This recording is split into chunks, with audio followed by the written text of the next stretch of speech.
Welcome to the evening review. My name is Khaeb, and joining us virtually from Swakopmund is Institute for Public Policy Research researcher Frederico Links, who will be touching on a recent mega bid that had been awarded by government to Hyphen Energy in the green hydrogen space. Now, the IPPR had raised issues concerning to the transparency in which the whole process was handled, and the value of the bid given, and whether it was in line with government's stipulated procurement processes. Uh, Green hydrogen is currently in vogue, and a lot of investors have expressed interest in utilizing green energy. For more in that interview, please stay tuned, but we'll go for a short commercial break.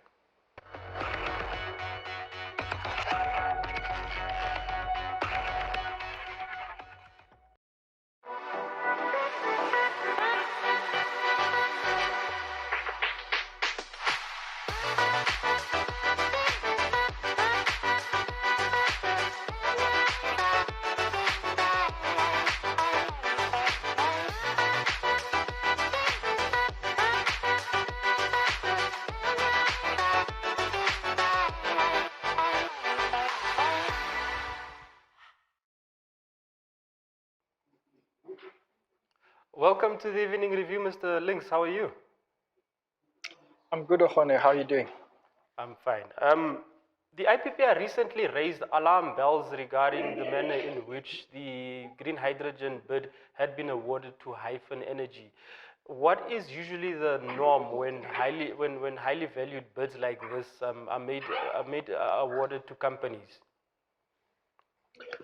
Right. So when these sorts of bids, or the default according to Public Procurement Act of 2015 is open advertised bidding, and usually when certain thresholds are crossed in terms of the Public Procurement Act, sort of cost thresholds are to play, then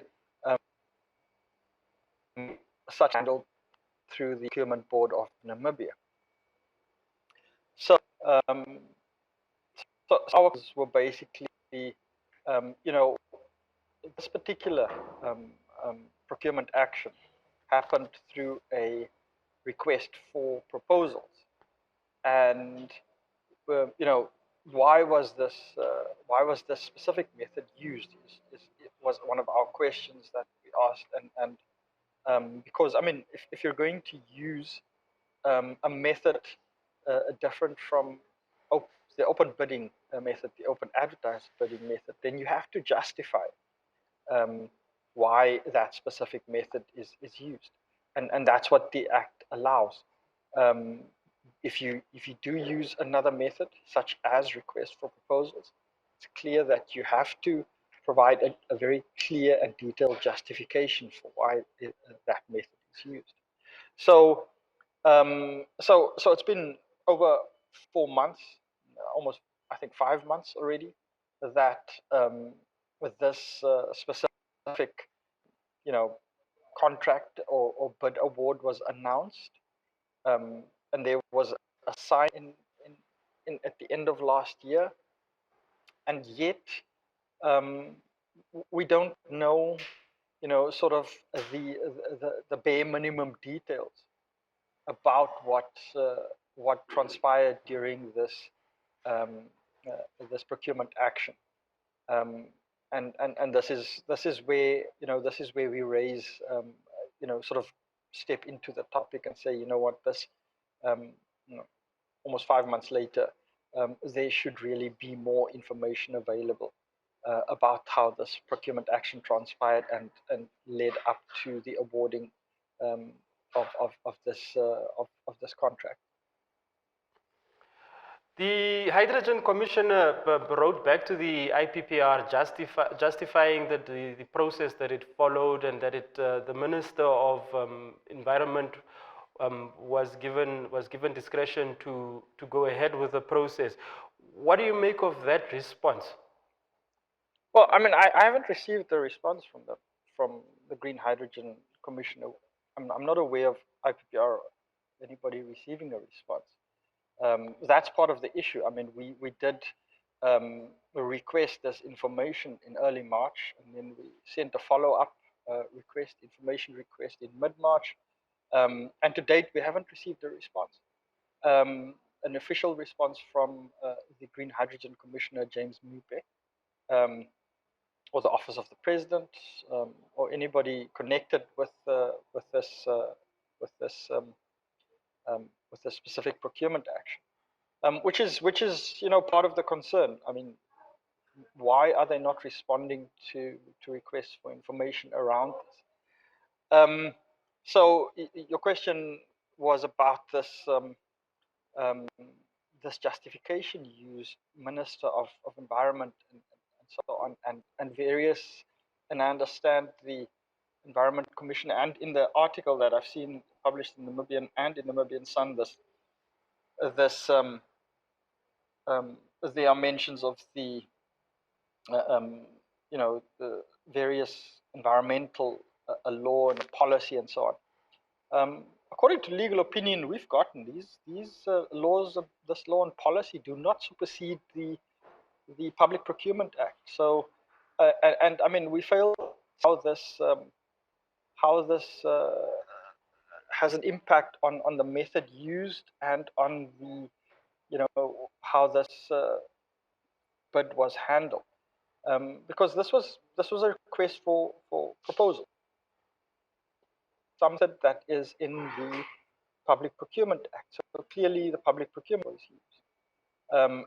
And where this environmental law and this environmental policy comes in, it's clear to us in terms of the relevance, in terms of the actual procurement action.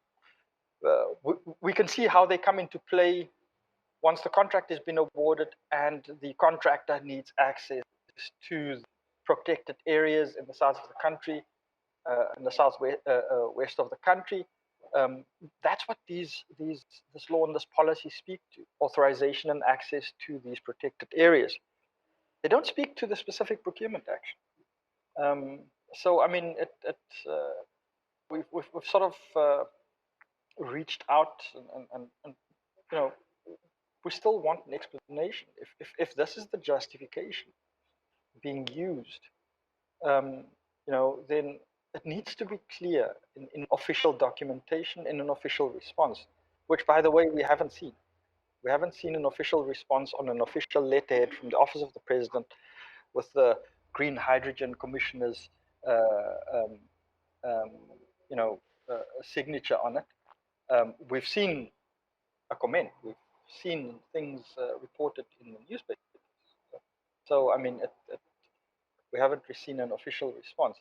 And when I talk about official response, according to the Public Procurement Act, there should be a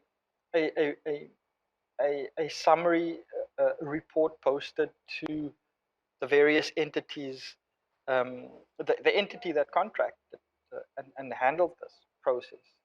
There should be a summary of that bid with the requisite details of that whole process, with the requisite details, should be on its website and should be available in the media. And that's according to Public Procurement Act and its regulations. Now, we haven't seen this report, and everything that we're requesting are things that should be in this report, which should be publicly accessible, and anybody should be able to scrutinize it and sort of see what happened and how it happened and so on. And so, I mean, the Green Hydrogen Commission also, talks about the Ministry of Environment, but this entire thing wasn't handled by the Ministry of Environment. This was handled by the Office of the President. This was handled specifically by the Namibia Investment Promotion and Development Board. So, this throwing this into the court of the Ministry of Environment. And if you go and look at the Ministry of Environment's website, there's absolutely nothing on green hydrogen on its website. Nothing. So, however, if you go to the relevant websites on the connected to the office of the president, you'll find all the information there. There's a green hydrogen website.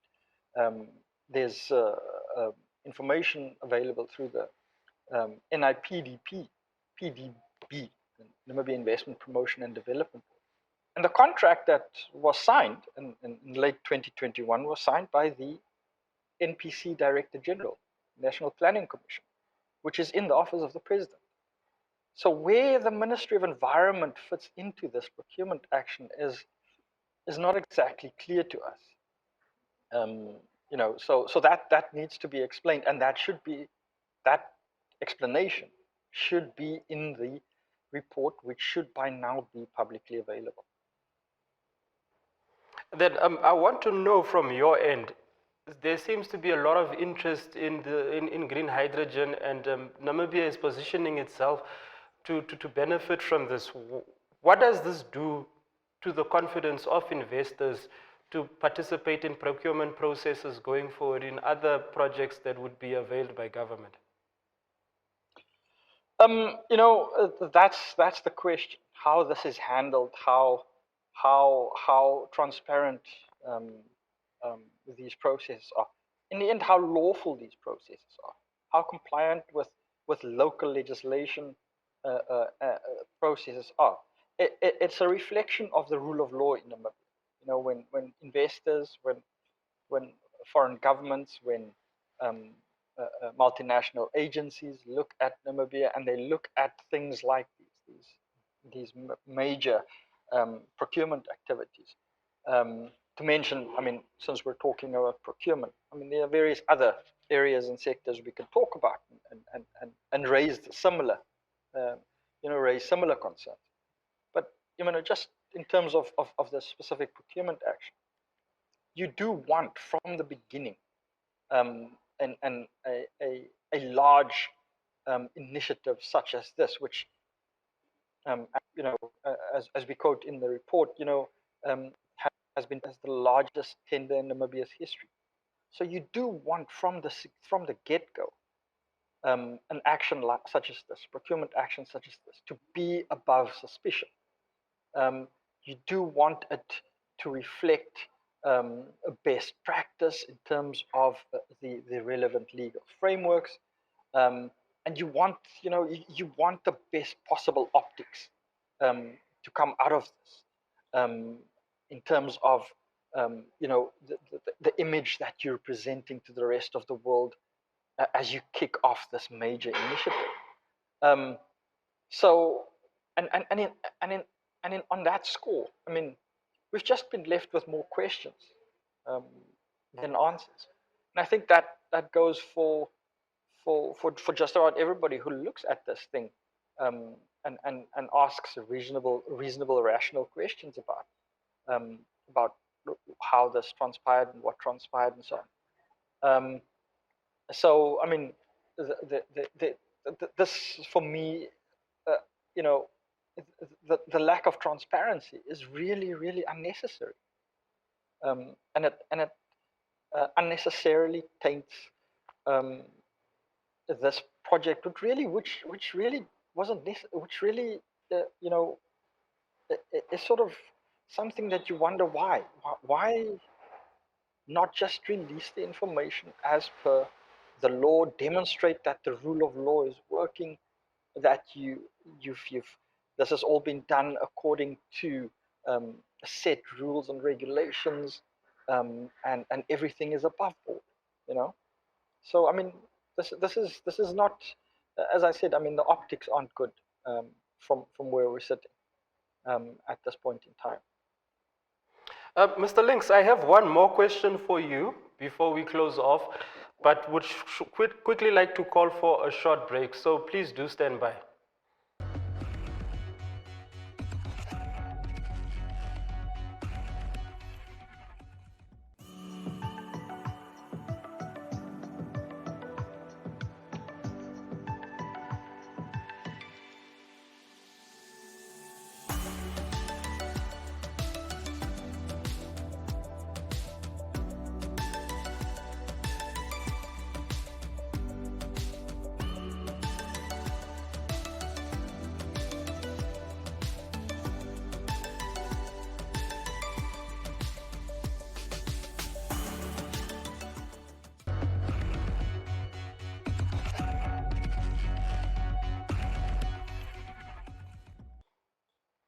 Welcome back.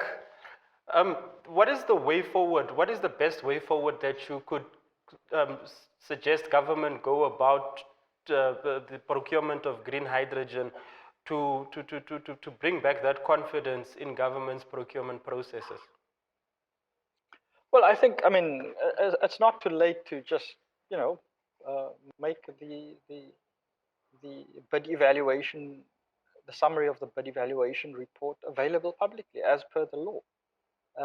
That's what we're calling for. You know, that's basically it. That should, serve to provide assurances that this was done as it should have been done, and explains exactly why the request for proposals method was preferred instead of an open um, bidding process. That's it. Just release the report, release the information, let people take a look at it and see what happened and who the bidders were, um, um, you know, how the decisions were reached and so on, um, because that's what these reports should ultimately contain, and that's it. Just release the report so we can take a look at it, because there's a lot of interest um, in what happened and why this company got this contract. So I mean, we'd like to know as well. One more question, Mr. Links. The issue with how the Central Procurement Board's establishment and its intentions to improve procurement as far as government and public enterprises are concerned, um, put side by side with this issue, where do you see the room for improvement to streamline procurement throughout, as far as government and state-owned entities are concerned? Well, I mean, they should just abide by the law. I mean, that's if you look at sort of the principles stated up front in the Public Procurement Act, they speak to good governance and transparency and accountability, and minimizing waste and value for money, and so on. And if you look at the law, and you look at the proposed amendments that are now in Parliament and so on, so there's clearly an effort to improve the systems and processes, and to empower the connected institutions and bodies and entities that are supposed to be working in this space. So give effect to the law and abide by the law. That's something that we continuously sort of emphasize with Procurement Tracker, is that there has been, up to this point, since the Procurement Act has been implemented in April 2017, there has been this culture of non-compliance, which actually, the Procurement Policy Unit, in various reports it's produced over the last few years, has itself sort of spotlighted this culture of non-compliance. So all we're saying is, I mean, just comply with the law. That's it. And it's a law that's supposed to be governing public procurement, so let it govern public procurement. Do what you need to do in order to be compliant, and that's it. I think that's basically it. That's what we're monitoring. We're monitoring compliance. We're monitoring governance, and so far it's not been what it should be. It's 5 years now since this law has come into effect, and still non-compliance, from the smallest state entity to the highest, to the office of the president. There simply is this culture of non-compliance, which is something that why we started this project, is to the spotlight on this issue, and make sure that as a civil society organization, we continue to shine the light on a very significant piece of legislation, which basically governs all service delivery in Namibia. Public procurement affects all state service delivery across the length and breadth of the country. And if the Public Procurement Act is not complied with, is not optimally implemented, then that affects service delivery to Namibians across the country. And that's all that needs to happen. state and its entities, its offices, and agencies and departments need to just comply with the law. That's all we're calling for. Thank you very much for joining us on the Evening Review. It was a pleasure, Khone. Thank you for tuning into the Evening Review. Good night.